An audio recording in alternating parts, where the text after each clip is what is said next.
post 2 times a week on Monday and Thursday at 6 p.m. Eastern Time. I recommend using headphones if you would like to hear the gentle mic brushing. Please stick around at the end of the video for some extended microphone brushing. Now, before I start the case, I want to tell you guys about a new feature on YouTube called hyping. So, each one of us is allowed to hype 3 videos a week. So, you can hype your favorite 3 videos in a given week, and you can hype one video 3 times, or 2 times, or 1 time. And let me just show you how that works very quickly. So you go to a video. Here I have one from my main channel, okay?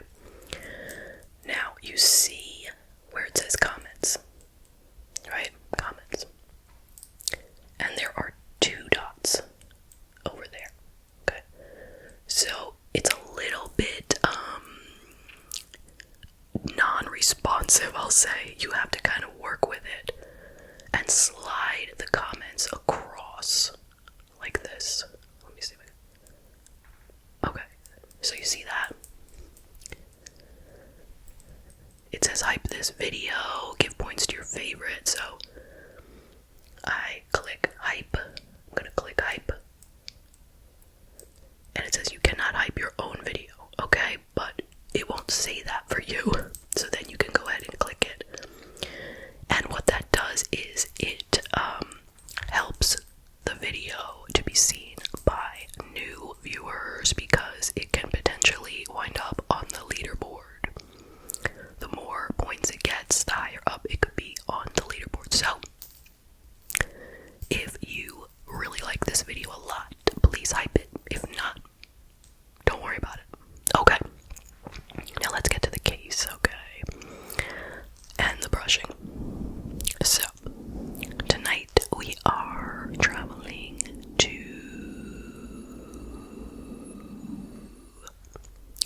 Michigan. Shout out to all my friends in Michigan. So this is a very, very popular case right now. Everyone and their sister is posting a video about this crime. And I'm a little late to the game because I was away on a cruise last week. But I'm back now, and here we go. So, this is the case of Lauryn Licari. And it occurred in Michigan. Began in 2019 through 2022. And there is a documentary that was just released in August on this case, which is what made it so popular right now, and it is called Unknown Number, the High School Catfish. Now, a lot of you probably already know the story, but for those of you who don't, buckle up and don't read the comments, okay?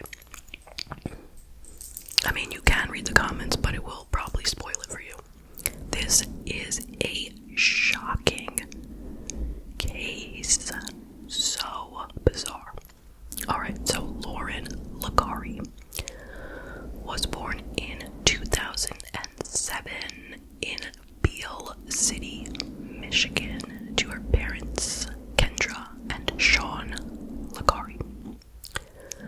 Now, Kendra, her mother, was a very involved mother. She helped out at school with all kinds of events like book fairs, and she coached 2 of Lauryn's sports teams. And all the while, she was working a full-time job in technology. Now, Lauryn was and is, nobody is dying today, okay? She was and is a very sweet, caring, quiet, and athletic girl.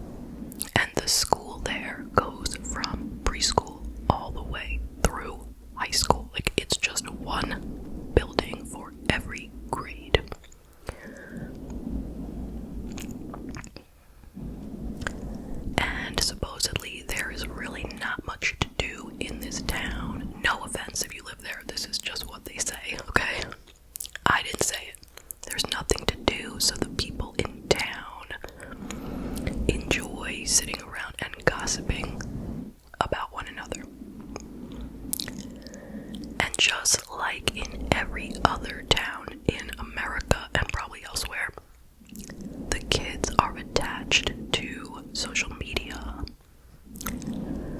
and their phones, and the school is filled with different cliques, just like every other school. You got the athletic group, you have the smart kids, there's the cool kids, you know, all the different groups. And there are bullies as well. Now, when Lauryn was 12 and in 7th grade, she became close with a boy named Owen from her grade, same age as her. And they really enjoyed talking to each other. They both were very athletic. And he asked her out, and she said yes. Now, they were only 12, okay? So, you know, it was just a very, very innocent relationship. Like puppy love. And Owen and his parents, Jill and Dave, began hanging out with Lauryn and her family. Both families clicked perfectly together, and the two moms became super close. Now, in October of 2020, a girl named Chloe from the school, she was the most popular girl in the grade, she threw a Halloween party at her house, which was something she did every year. And it was a party that was generally attended by the entire grade, all the kids, and their parents. But according to Lauryn and Owen, this particular year, Lauryn was specifically not invited. And he said he didn't care, he was gonna bring her as his guest. And anyway, he claimed to be very close with Chloe. They were kind of like best friends. Now, after this documentary came out, Chloe started making like TikToks and stuff like that, and she explained in one of them that it wasn't a party per se, it was like a haunted walkthrough, and nobody was invited. Everyone could just show up, and Lauryn was not uninvited. This was what she said, okay? But I don't know what to believe. We don't know. It's he said, she said, because Lauryn and Owen are both saying that she wasn't not invited. Anyway, Lauryn didn't even want to go to the party because she wasn't fond of many of the girls who would be there. And 2 weeks before the party, so mid-October of 2020, Lauryn and Owen got a group chat, so just them and one other person, okay? The one other person was an unknown number, okay? And here's what that person wrote. Hi, Lauryn. Owen is breaking up with you. He no longer likes you and hasn't liked you for a while. It's obvious he wants me. He laughs, smiles, touches my hair. Not sure what he told you, but he is coming to the Halloween party. And we are both DTF. You know what that is? Down to F. You, and don't forget, they're like 12 or 13 now, okay? Anyway, you are a sweet girl, but I know I can give him what he wants. Sorry, not sorry, end quote. So neither of them had any idea who that could be.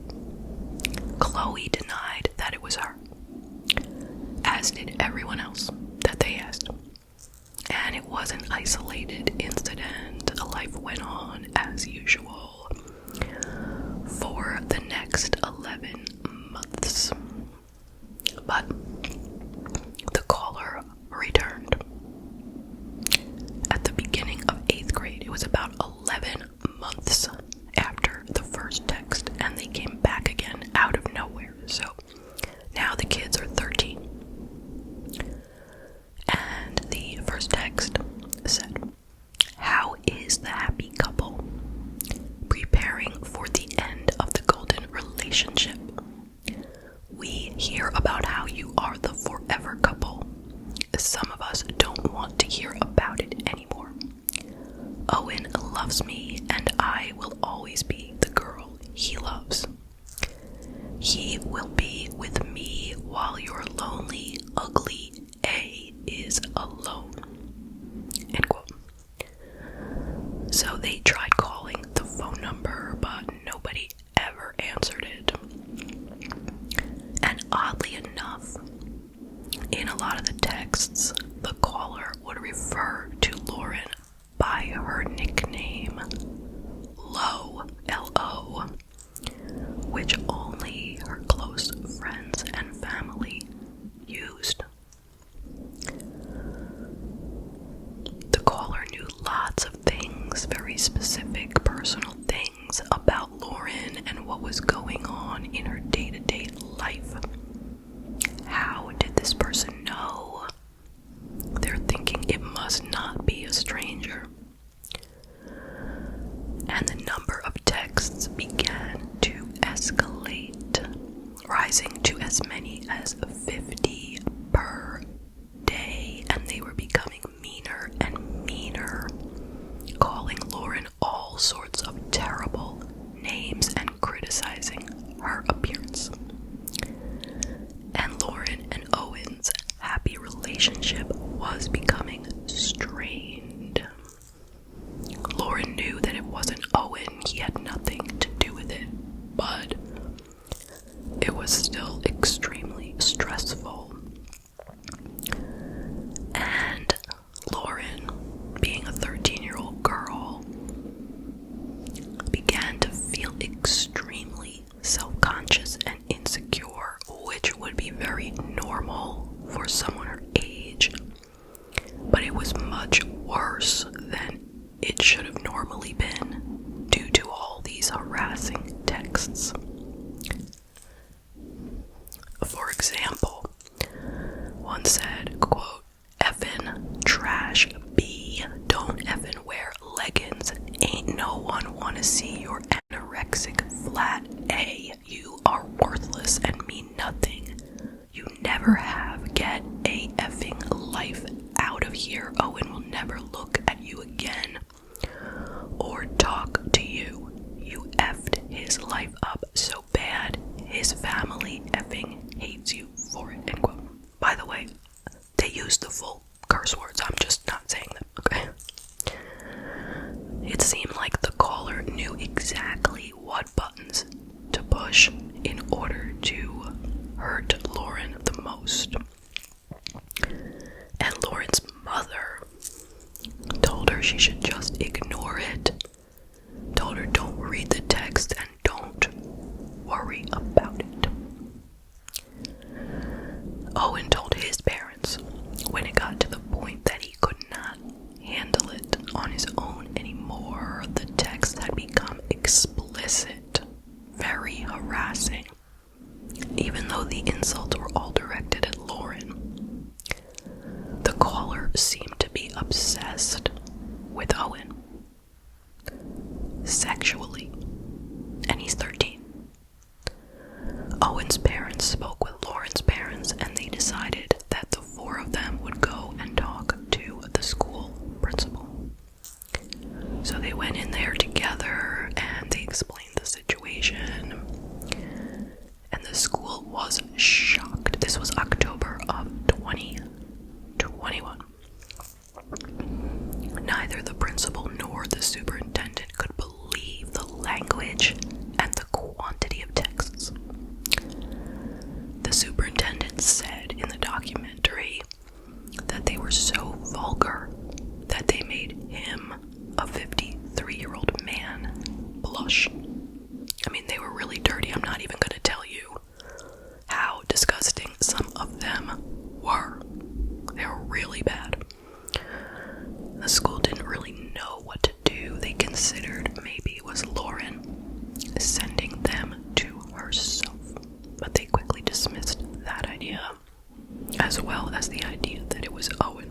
It was neither of them. So the two mothers, Kendra and Jill, would sit and commiserate together day after day. They would regularly visit the school principal to talk about ideas to get it to stop. Blocking the caller would not work because they were using a random phone number generator. They had like an app for that or something. So if you block it, they would just come back in with another number.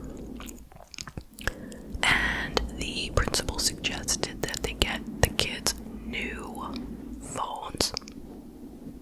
As far as I'm concerned, me personally, the caller would find out their new numbers. But anyway, no one mentioned that, but the parents, specifically Jill, Owen's mom, she felt that if they got new phones for the kids, then they would never find out who the perpetrator was, and that person would be walking around and would be a danger. So she felt that if they got new phones, the texts would stop, but the person would still be lurking. That's what she thought. So they didn't get new phones, and they continued to walk around with these phones, reading these vulgar texts day after day. In November of 2021, the caller seemed to become aware that they had reported them to the school. And they texted, quote, "We will win. I promise you, Owen doesn't like you. He doesn't love you. He wants sex, BJ's, and making out. He don't want your sorry A. We staying at hotel with him Thursday, and your sorry A won't be there," end quote. So their relationship continued to deteriorate, and finally, Owen broke up with Lauryn. And he broke her heart. Like, she was distraught. He was her first love. And he said that maybe someday they could try again. But for now, he felt like this might be the solution. Give the caller what they want. But shockingly, the messages did not stop. The caller told Lauryn that they had won and that Owen hates her. They said, quote, "Kill yourself now, B. His life would be better if you were dead. Warning, you finish yourself before we do," end quote. So that is extremely threatening. And around January of 2022, the school decided it was time to turn it over to the local police. And at this time, there were about 348 pages of texts. So there was a text that came in where the caller mentioned that they had scored 12 points in a basketball game. So the police looked at the records from Lauryn's basketball team, and they found that the night before the text, Chloe, the girl with the Halloween party, the popular girl, she scored 12 points. She was on the basketball team too. And she was the only one with that score. It was believed that Chloe had always had a crush on Owen and was jealous of Lauryn and Owen's relationship. Chloe and Lauryn had never gotten along, and many people at the school said that Chloe was a mean girl. She was like the leader of the mean girls, is what they said. She had been called down to the principal's office many times for incidents where people reported her for being a bully, and she always said she had nothing to do with it. So the police brought her in for questioning, and she denied it. She let them analyze her phone data, and it was proved that it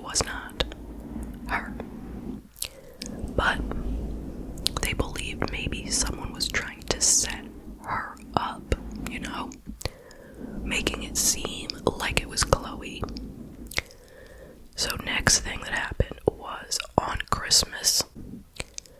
There was a text that mentioned Owen's brand new phone case. And he had just gotten it as a Christmas gift, and he hadn't used it yet. Like, nobody had seen it other than the people who watched him unwrap it on Christmas. So the police said, who could that be? And they came to realize that Owen's cousin, Adriana, she went to the same school and she was in the same grade. She was at Christmas, and she had reportedly been bullied excessively by Chloe over the past years. It was very bad, according to her. She didn't even want to go to school. It was so terrible how she was being bullied. So they're thinking, well, maybe as revenge, Adriana is trying to set up Chloe. But ultimately, Adriana was cleared. It was not her. And right after she was cleared, she got a text message from the unknown caller. First time she ever got one. And it was asking her to help get Lauryn away from Owen. It said, quote, "Tell his parents Lo a B effed up his life. You hate her too," end quote. And this really spooked her out a lot, and she was traumatized by this whole thing. Meanwhile, the stress had gotten to Lauryn's parents, Kendra and Sean. They were constantly fighting, and they had run into financial difficulties, having nothing to do with the caller, but they were having trouble paying the bills. And they wound up having to move around from house to house. They had been in 4 different homes in a short time. And every morning, after waking up to a slew of new texts, Lauryn would cry and say she does not want to go to school. And Owen was suffering just as much. He was receiving tons of texts, and he had even texted back to the caller telling her that he was feeling suicidal over what she was doing to him. And that really upset his mother when she saw that, because she was reading all the texts and she saw that he was feeling that way. She was very concerned, as you can imagine. So a short time later, Owen met a girl from Pinconning, Michigan, 2 hours from Beale City. They met at a sporting event, and they started dating. But right away, her mother received a text from the unknown caller telling the girl to back off Owen because he is hers. Yeah. So they broke up to keep this girl safe from the whole mess. But it's like, the caller wasn't only interested in keeping Lauryn away from Owen. The caller also wanted to keep any girl away from Owen. So finally, the local police reached out for help to the FBI, the Cyber Crimes Unit, in April of 2022. And by this time, there were 720 pages of text. The FBI was ultimately able to trace the IP address of the caller, and wait for it if you don't know who it is yet. Listen up, okay? It was Kendra Licari. That is Lauryn's mother. She was sending all those texts. Yeah. So, the police got a search warrant for Kendra's phones and devices, and they headed over to her house. At the time, she was home alone with Lauryn, and they asked that Lauryn stay in her room while they spoke with Kendra. So they told her what they had come to realize, and at first she denied it, but then she quickly admitted it. She handed over her phone and devices to them, and she told them that she was not responsible for the first messages, like the ones that came in about the Halloween party. Those were the first messages. That wasn't her. And I guess the first messages that came 11 months later, when it started back up, neither of those were from her. That's what she said. But she explained that she started sending these same kind of texts as a way to figure out who the original perpetrator was. Does that make sense? Because I don't think it does. She said that she hoped that the kids would text back asking, "Is this somebody or so-and-so?" And that would help her figure out who it was, or that when they would talk to their friends about it, they would figure out more information. But she said that once she started doing it, she couldn't stop. She didn't know how to stop. She said she became someone different and she was in a bad place mentally. She said it consumed her. She sometimes texted for 8 hours a day. And she said that she had been raped when she was 17, and perhaps that had something to do with her behavior. Now later, the police in the documentary would very vaguely say that they think she is responsible for all of the texts. There wasn't anyone else. This is what the police officer said in the documentary, quote, "I did ask who started it. She said she didn't know. To this day, I do not believe that no one else started it," end quote. So I guess they think it was all her. So then they brought Lauryn into the room so the police could tell her in front of her mother that her mother was the unknown caller. And she kind of looked like she didn't really get it, I guess she was in shock. And her mother rushed over and hugged her while the police were talking. And then they said, "We gotta call your father to come home so we can tell him." So Sean came racing home. They didn't tell him over the phone, but when he got there, they told him that it had been his wife all along, and he was blown away. And then they also told him that she is not working. He thought what she had told him was that she had a certain job not so long ago, and she had quit that job, and she had taken a new job at Ferris State University in the tech department. So the police told him that she had been fired from the first job, and no one really thinks that she ever was employed by Ferris State University. She had totally made that up, allegedly. So she had not been working, and that helped explain why they were having financial difficulties. She had just been lying to him about so much. So he went inside to confront her, and of course he was fuming, and he said he's gonna call her parents, Kendra's parents, to come get her, take her out of the house, because he is so mad he does not know what he will do.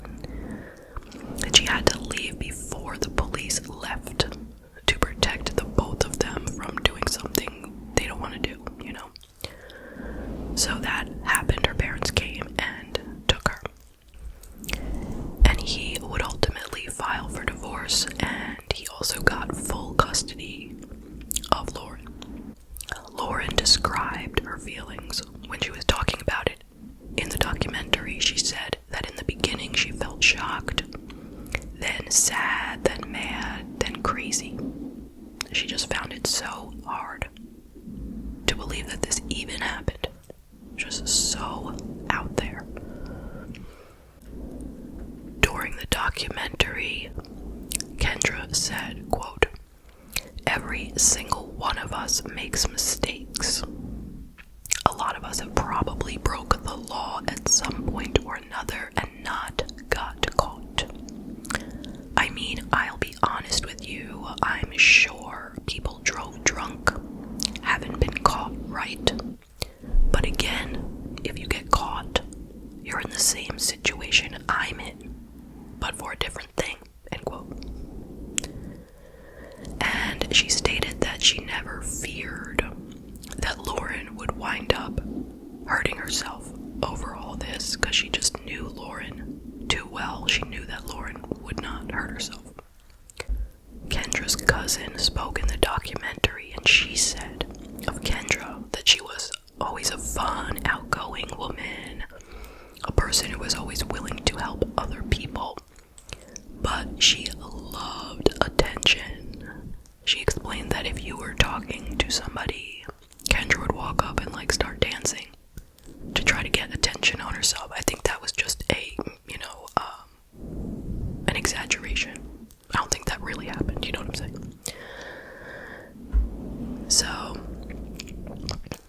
it has been suggested that Kendra has a unique form of cyber Munchausen by proxy disorder, that she is harming her daughter as a way to get attention for herself.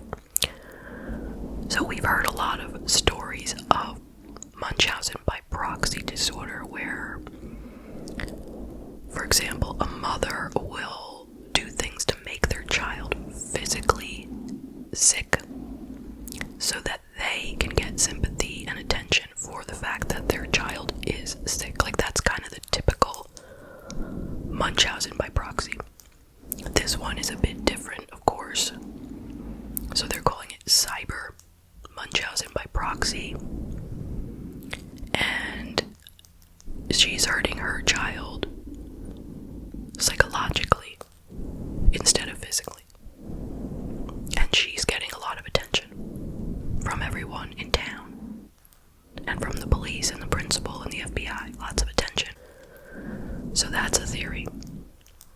Or perhaps she wanted to be able to be the hero to Lauryn. So she was setting her up to have these awful things happen, so then she could be there to console Lauryn when she was feeling terrible about it. She was important to her daughter. She was helping her daughter. She was the hero. Or a third theory is that she was actually obsessed with Owen and was jealous of her daughter's relationship with him. Now, Owen's mother said, quote, "I think she became obsessed with Owen, which is hard being a mom, and that she's a grown woman, but I think that there's some kind of relationship that she wanted to have with Owen that obviously is not acceptable at her age. She would randomly just text him and try to keep a connection with him. She came to all of his sporting events, even after him and Lauryn broke up. This is disgusting," end quote. And Owen agreed with his mom. He said, "It felt like she was attracted to me. She was super friendly. It wasn't like it was my girlfriend's mom. It felt like it was something more. She would do things for me. She would cut my own steak for me. It was weird." So when Kendra was arrested, the story went viral, and the tiny community was shook to their core to find out who the Catfish had been. December 12th of 2022, Kendra was charged with 5 offenses in connection with cyberbullying Lauryn and Owen. The charges included 2 counts of stalking a minor, 2 counts of communicating with another to commit a crime, and 1 count of obstruction of justice. In March of 2023, she pleaded guilty to 2 counts of stalking a minor, and the rest of the charges were dropped. And she was sentenced to a minimum of 19 months to 5 years in prison. At the sentencing hearing, the judge told the court that the, quote, truly horrible case has shown him the worst in human nature. Quote, I can't imagine any parent saying such horrible things to her own daughter. So at the sentencing, Kendra cried when she told the judge she was sorry for all the pain that she had caused to all of the victims. She said she would take it all back if she could, and that she was ashamed, remorseful, and embarrassed. Her attorney told the judge that she had already begun counseling and she was taking parenting classes. And the attorney also said that she had had a psychiatric examination and that had determined that she suffers from mental illness, but we don't know what mental illness. So while she was in prison, Lauryn was not allowed to visit her mother, but she did regularly speak with her on the phone. Kendra was released on parole on August 8th of 2024 after serving the minimum sentence of approximately 19 months.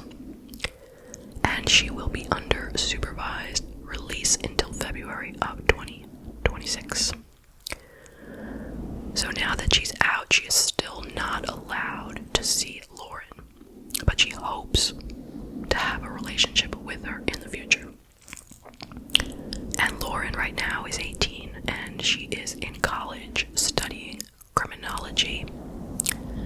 She said that she would like to see her mother, but not until the time is right.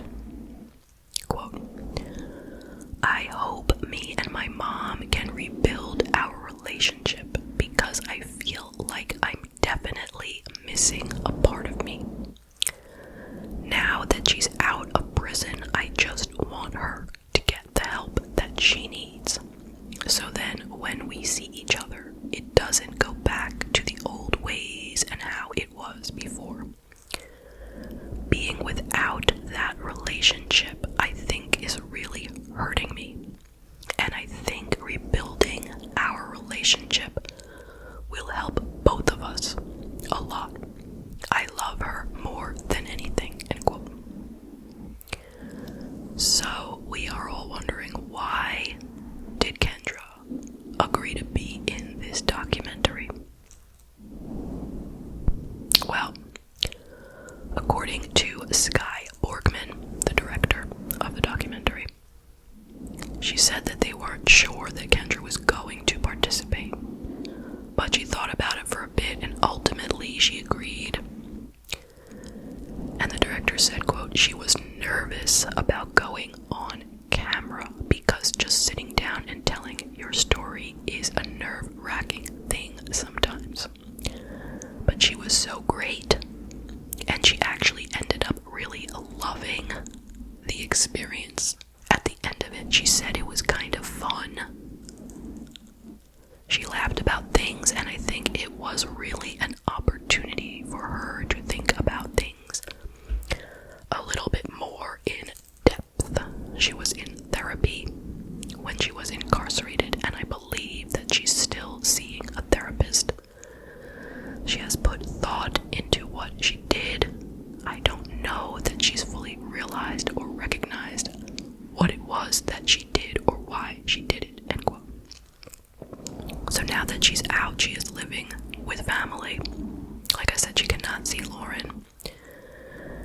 And Lauryn and her father got the opportunity to become much closer than they had been after Kendra went to prison.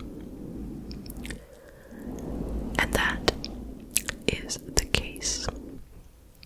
What are your thoughts? I will share some of mine. My heart goes out to all of Kendra's victims, and there are many. Primarily Lauryn and Owen, and of course her husband, Sean. Owen's family, Chloe and her family, Adriana and her family, and the list goes on and on. So what theory do I subscribe to regarding why did Kendra do it? I kind of think that it's a little bit of all of the theories, in truth. She definitely loved being the center of attention. And by having her daughter receive all those texts, she got plenty of attention from everyone in town. And I'm sure that she loved being there for her daughter. Every time Lauryn felt down about the situation, it made Kendra feel very important to be able to console her. Like Lauryn really needed her mother to get through this, as ironic as that is. And did she have feelings for Owen? Was she jealous of Lauryn's relationship with Owen? She was a 40-something-year-old woman. And when Lauryn started dating Owen, he was only 12.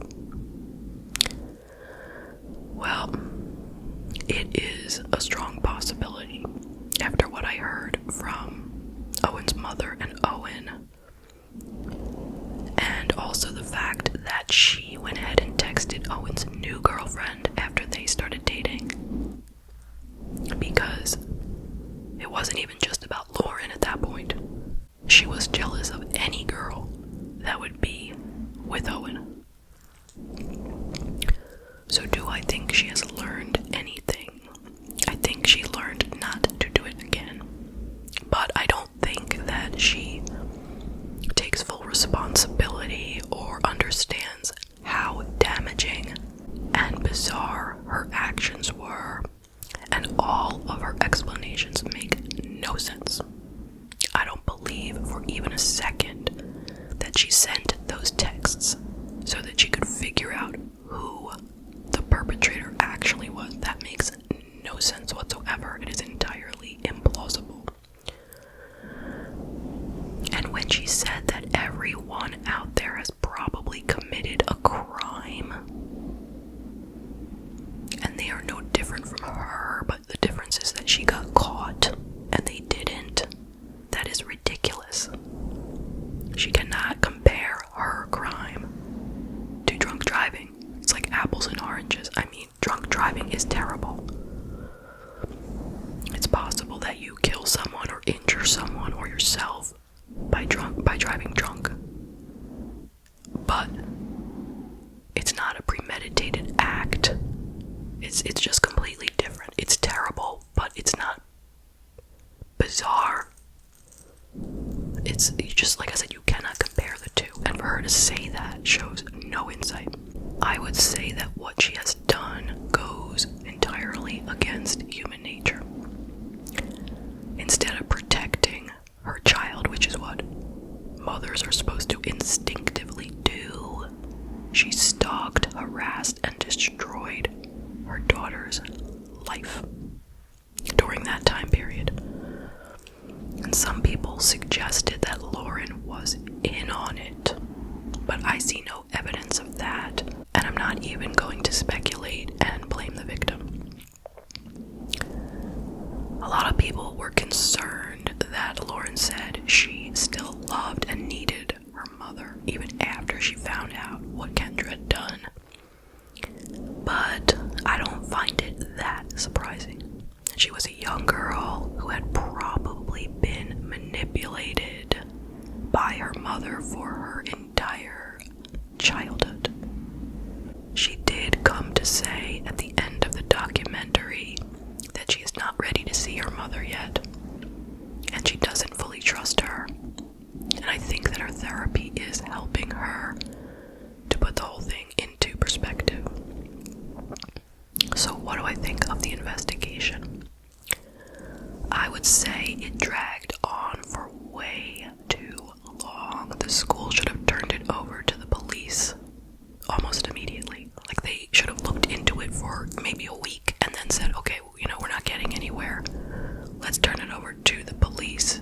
I don't think they realized how serious it was, and they just wasted a lot of time. And I also have to say that even though taking away Lauryn and Owen's phones would have been punishing the victims, I still think that was a solution that they did not explore. They talked about getting a new phone, and clearly that wasn't going to work. But would you let your 13-year-old walk around with a phone that has thousands and thousands and thousands of vulgar texts coming in all day, every day, for months and months? Would you let your kid walk around and read those texts? Or would you take away their phone? Like, what are you going to do? I mean, I know it's a difficult situation, and Kendra was the one doing it anyway, so I can't really evaluate her thinking about the solution. But for Owen's mother, I don't get it. I just don't get it. Take away the phone. It's just for his own good. He's saying that he was feeling suicidal about the texts. How can you just let him read all those texts? I don't know. It's complicated. I get it. But I'm not trying to blame the parents in the situation. I'm just saying, looking back at it in hindsight, it seems that it would have been a good idea to just take away their phones. Alright, so I am going to leave it there. Thank you so much for joining me. I hope you found it to be thought-provoking. I look forward to seeing you in the next video.